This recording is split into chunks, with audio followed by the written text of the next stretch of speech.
Hey there, I'm Linda.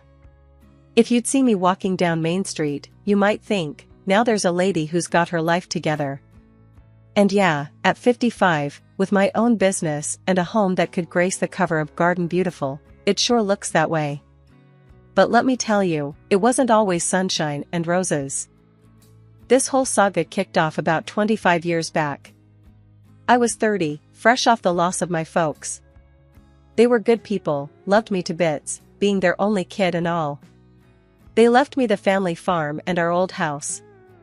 A sweet deal for some, but for me, it was a mix of a blessing and a curse. One day, I was out in the fields, checking on the crops, when Mike, my neighbor, hopped over the fence. Mike was as rugged as they come, with hands that told tales of hard work and a smile that could light up the darkest days. "Hey, Linda. You plan on running this place all by yourself?" he called out, wiping the sweat off his brow with the back of his hand. I shrugged, trying to look more confident than I felt.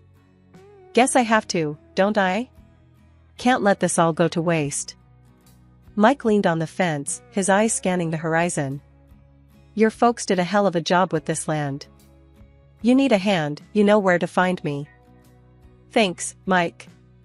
I might just take you up on that," I replied, offering him a smile. That was the thing about our little community, we had each other's backs.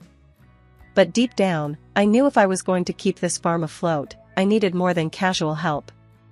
I needed a partner, in every sense of the word. Enter Michael, or as I liked to call him, my saving grace. He was a city boy, looking for a slice of country life, and boy, did we hit it off. One minute we were talking crop rotations, and the next, we were planning our life together. One evening, after a long day's work, we sat on the porch, our hands intertwined, watching the sun dip below the horizon. "Linda, this place, it's got potential. With a bit of elbow grease, we could really make something of it," Michael mused, his voice full of hope. I leaned my head on his shoulder. "I know. It's just daunting, you know? It's not just a farm, it's my legacy." He turned to me, his gaze serious. "And it's our future. I'm in this with you, every step of the way." That's how our journey began. Together, we poured our hearts and souls into the farm. It wasn't easy, far from it. Life on the farm with Michael was like riding a roller coaster without any brakes, thrilling, terrifying, and utterly unpredictable. Then David came along, and suddenly, the stakes were higher than ever. He was our little miracle, the kind of baby that could make the hardest farmer melt into a puddle of goo with just one toothless grin. Michael was over the moon, but he was also practical to a fault. One night, a few weeks after David's arrival, we were sitting in the dim light of our living room, the baby finally asleep after what felt like an eternity of fussing. "Linda, you're spoiling the boy," Michael began, his voice low, trying not to wake David. "He needs to learn the value of hard work, just like we did." I'd brush off his comments, too caught up in the love I had for our son. "He's just a child, Michael. There's plenty of time for all that." But Michael was right. In my desire to give David everything, I might have given him too much of the wrong thing. It was a lesson I'd learned the hard way, but back then, I was too blinded by love to see it. Those early days turned into months, and months into years. David grew like a weed, and with every inch, he seemed to gain a new spark of curiosity about the farm. Michael was in his element, teaching David how to care for the animals and the crops. I watched them, my heart full, even as a small part of me worried we were setting him up for a life of hard labor. "Mom, look!" David would shout, running towards me with a new discovery, a frog or a particularly shiny rock. His eyes were always so full of wonder, it was contagious. "I see, honey. That's amazing." I'd respond, matching his excitement, even when I was dead on my feet from the day's work. But it wasn't all sunshine and play. The farm demanded a lot from all of us, and there were days when the tension ran high. Michael and I would sometimes clash over the smallest things, the stress of the harvest or a sick animal turning into a much bigger argument. David's laughter became the soundtrack of our lives, a constant reminder of what we were working so hard for. And even on the toughest days, when the crops were failing or the bills were piling up, one look at our son's smiling face was all it took to remind us why it was all worth it. Then, tragedy struck. Michael fell ill, and despite a fierce battle, we lost him. It gutted me. I tried to keep things together, but grief has a way of eating at you, and I found comfort in food more than I should have. I was a shadow of my former self, lost in sorrow and stress-eating my way through the days. When David came back home, fresh out of college, he didn't come alone. He brought his wife, Liz, who carried herself with an air that said she'd rather be anywhere but here. The moment they stepped through the door, I could feel the judgment hanging in the air, thick and suffocating. David didn't waste any time. "Mom, what's happened to you? This isn't okay. You've let yourself go." His words stung, a harsh reminder of how far I'd fallen. I wanted to lash out, to tell him he had no idea what I'd been through, but the look of disappointment in his eyes silenced me. Liz's gaze was even worse, full of disdain as she scanned the room, her nose wrinkled as if she'd smelled something foul. "We're actually going to live here," she whispered to David, loud enough for me to hear. Despite everything, they agreed to stay. "But things are going to change around here," David declared, a tone in his voice that brooked no argument. In my heartache and loneliness, I clung to the hope that having my son home would help heal the gaping wound left by Michael's passing. So, when David suggested he take over the legal management of the farm, I didn't hesitate. "If you think that's best," I murmured, signing over the rights with a shaky hand, unaware of the consequences this decision would bring. Life took on a new kind of normal, one where I felt more like an outsider than the matriarch of the home I'd built with Michael. David and Liz made changes, big and small, and with each new decision, I felt my connection to the farm slipping away. The final blow came one quiet evening, as I overheard David and Liz talking in the living room. "We need to make some real changes around here, Liz. It's time to think about our future, not just cling to the past," David said, his voice firm. Liz's reply was cold, calculated. "Exactly.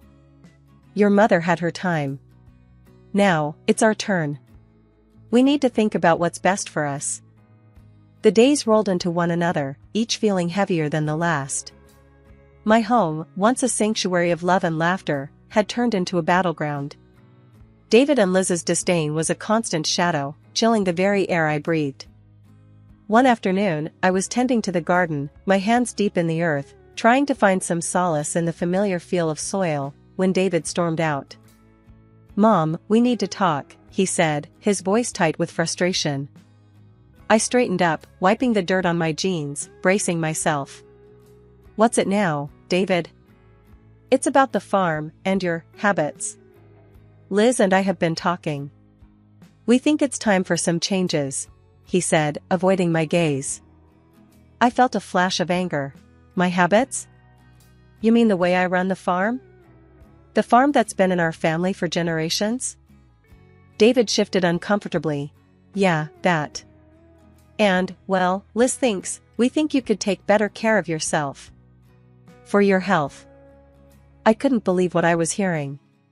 "So, this is about my weight now? Is that it?" "It's not just that, Mom. It's everything. You've let yourself go. And the farm, it's not being managed right. We're losing money," David shot back, his patience thinning. The accusation stung. I had poured my heart and soul into this land, even more so after losing Michael. To hear my own son dismiss it all so casually was a knife to my heart. "And what do you plan to do about it, David? Take over completely? Push me out?" My voice was sharp, laced with hurt and anger. David sighed, running a hand through his hair. "I don't know, Mom. But something's gotta give. We can't go on like this." As he walked away, I felt a profound sense of isolation. My son, my flesh and blood, was turning against me, blinded by his wife's contempt and his own ambition. A few days later, Liz cornered me in the kitchen. Her usual disdain was replaced with a cold, calculated look. You know, you could try a little harder, Linda. Make yourself useful. Maybe get a job, help out more around the house, she said, her words like ice. I clenched my fists, struggling to keep my composure. I've done nothing but work my entire life, Liz. For this family, for this farm. And I don't need you to tell me about being useful. Liz laughed, a cruel, mocking sound. Useful? Please. You're dead weight around here. David and I are the future of this farm. You're just in the way. Her words ignited something within me, a fiery mix of rage and determination. This farm is my life, Liz. I won't be pushed aside, not by you or anyone else. She smirked, clearly amused by my defiance. We'll see about that, Linda. We'll see. As she sauntered out of the kitchen, I was left with a swirling mix of emotions.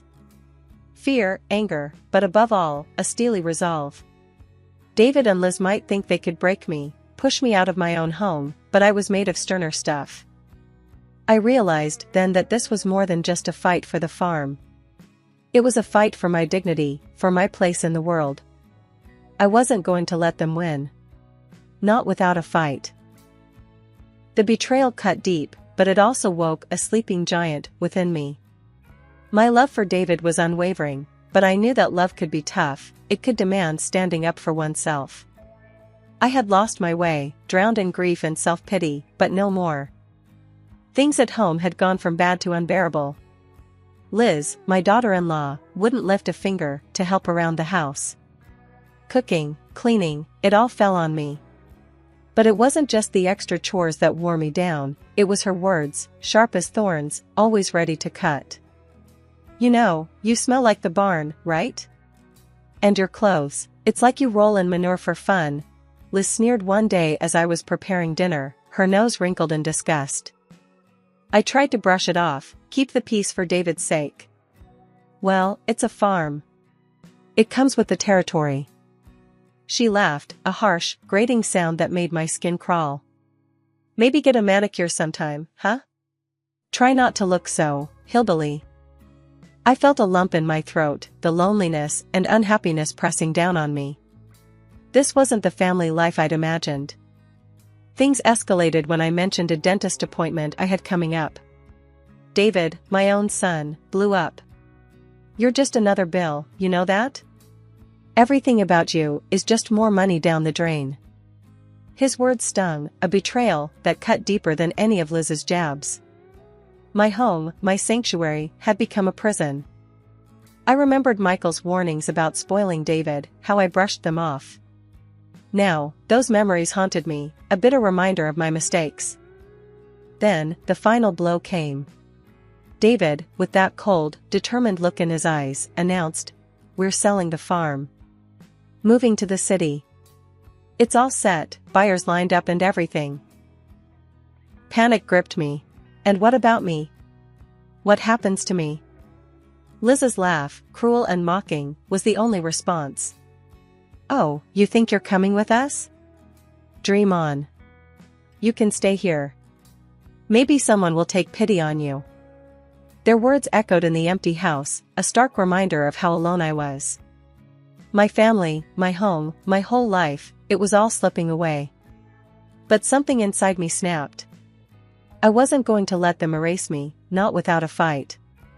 My voice, steady despite the turmoil inside, challenged them.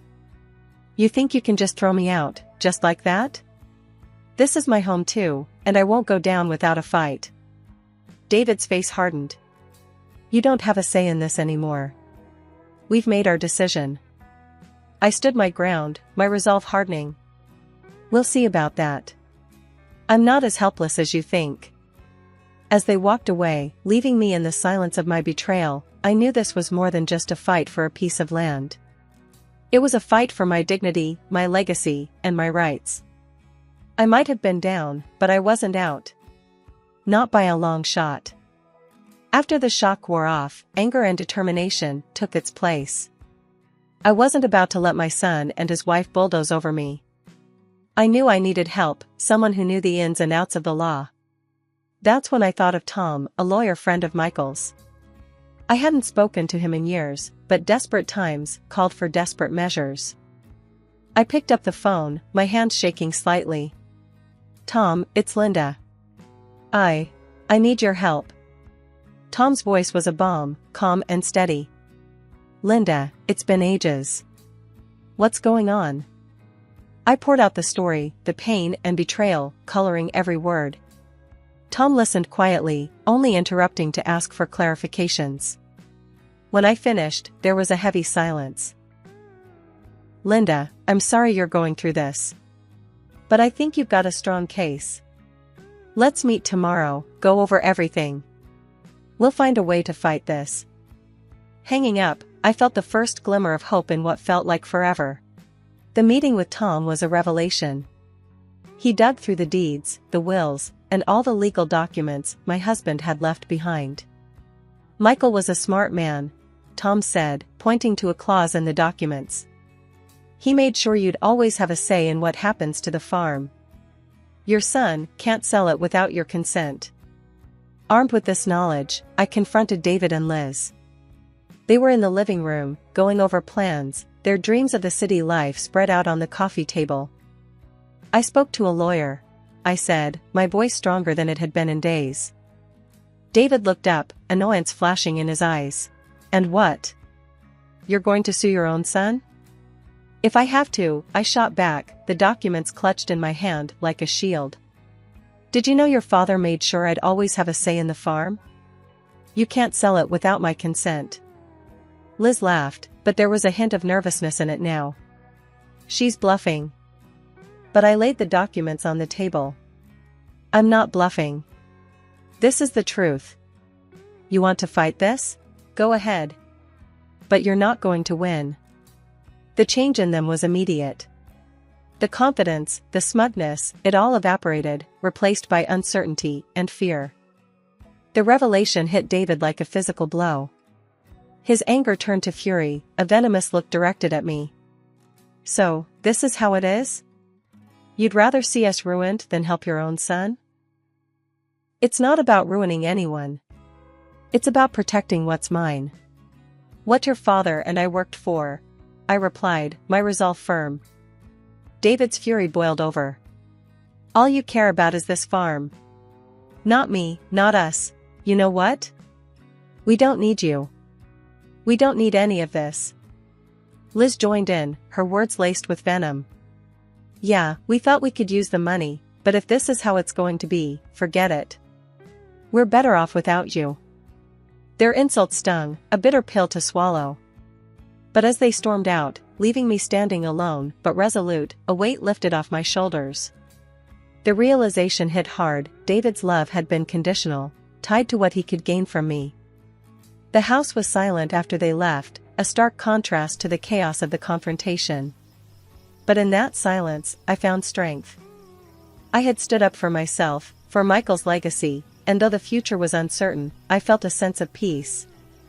With David and Liz gone, the silence of the farm wasn't as oppressive as I feared, it felt like a clean slate. The first few weeks were tough, not gonna lie.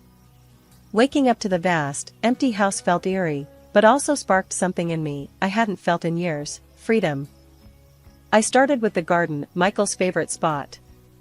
It was overgrown, a wild tangle of weeds and memories. As I dug into the earth, clearing away the neglect, I felt closer to him than I had in a long time. Tom dropped by one afternoon, a surprise visit. He found me in the midst of my gardening, hands dirty, hair a mess. "Making progress, I see," he said, a warm smile on his face. I stood up, brushing the dirt off my jeans. "Trying to. It's good to see you, Tom. Wasn't expecting company." He helped me up, his hand steady. "I figured you might need some cheering up. Plus, I wanted to see how you're holding up." We walked around the farm, Tom listening as I shared my plans, my hopes for the future. It was easy talking to him, easier than I expected. He had this way of making me feel heard, understood. "Linda, you're doing an amazing job. Michael would be proud. Tom said, his gaze meeting mine. Something fluttered in my chest at those words, at the look in his eyes. Thanks, Tom. It means a lot, coming from you. As the days turned into weeks, Tom became a regular fixture around the farm. His visits weren't just about checking in, he started lending a hand, fixing up the barn, helping with the crops. We fell into an easy rhythm, working side by side, sharing meals, and more laughs than I'd had in years. One evening, as we sat on the porch, watching the sunset, Tom turned to me, his expression serious. Linda, I've been meaning to tell you something. I felt my heartbeat quicken, a mix of anticipation and nerves. What's that? I've grown quite fond of you. More than just a friend.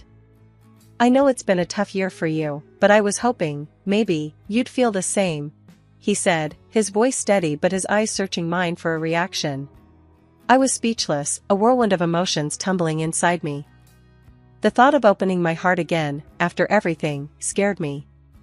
But looking at Tom, feeling the warmth of his hand in mine, I realized I didn't want to face the days ahead without him.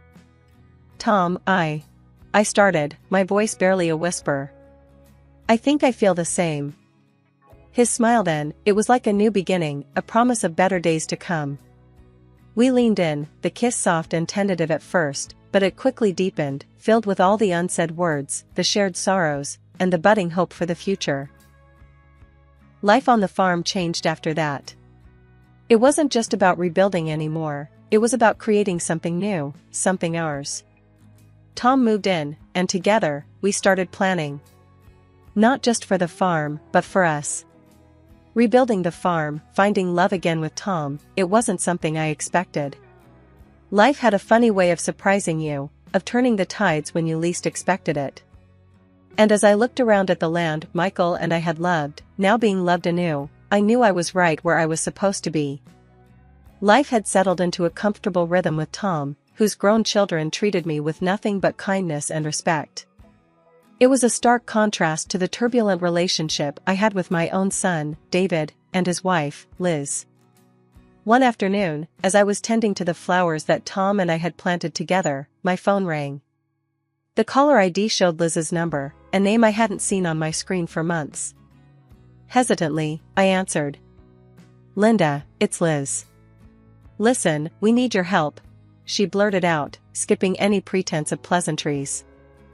I took a deep breath, bracing myself. What's wrong? It's David. He's in trouble, big trouble. He's being charged with fraud. We need money for a good lawyer. Her voice was desperate, but I detected an underlying expectation, as if my agreement was a foregone conclusion. The news hit me hard, not because of the charges, somehow, I wasn't surprised, but because they had the audacity to ask for my help after everything. Liz, I can't. David needs to take responsibility for his actions. I won't bail him out. There was a pause on the line, and then Liz's voice turned cold, venomous. I should have known. He was right about you, always so stupid and narrow-minded. You never cared about us, only about yourself. Her words stung, but my resolve didn't waver. Liz, that's enough. I've done all I can for you too. It's time for David to face the consequences of his actions. Without waiting for her response, I ended the call, my hand shaking slightly as I placed the phone back on the table. The silence that followed was heavy, filled with the weight of 1,000 unspoken words and what-ifs. Tom found me on the porch later, the sunset casting long shadows over the yard. He sat beside me, his presence a comforting warmth. Everything all right? He asked, his voice laced with concern. I sighed, leaning into him. It's David. He's in trouble again. But this time I made the decision not to help. It's hard, Tom, but I know it's the right thing to do. Tom wrapped an arm around me, pulling me closer. You're a strong woman, Linda. Stronger than you give yourself credit for. You've done all you can. It's up to David now. As we sat there, watching the day give way to night, I reflected on the journey that had brought me here. The heartaches, the betrayals, but also the love, the growth, and the understanding that sometimes, the hardest decisions are the ones that ultimately save us. Liz's call, David's troubles, they were just echoes of a past that no longer had the power to hurt me. I had found my peace, my strength, and my family. And I was determined to protect that, no matter what came our way. Always be true to yourself, I murmured, more to myself than to Tom. Even when it's hard. Especially when it's your own son. Tom squeezed my hand in silent agreement, and in that moment, I knew that no matter what the future held, I would face it with courage and integrity. I had learned to stand my ground, to choose my happiness and well-being, and to let go of those who couldn't respect that.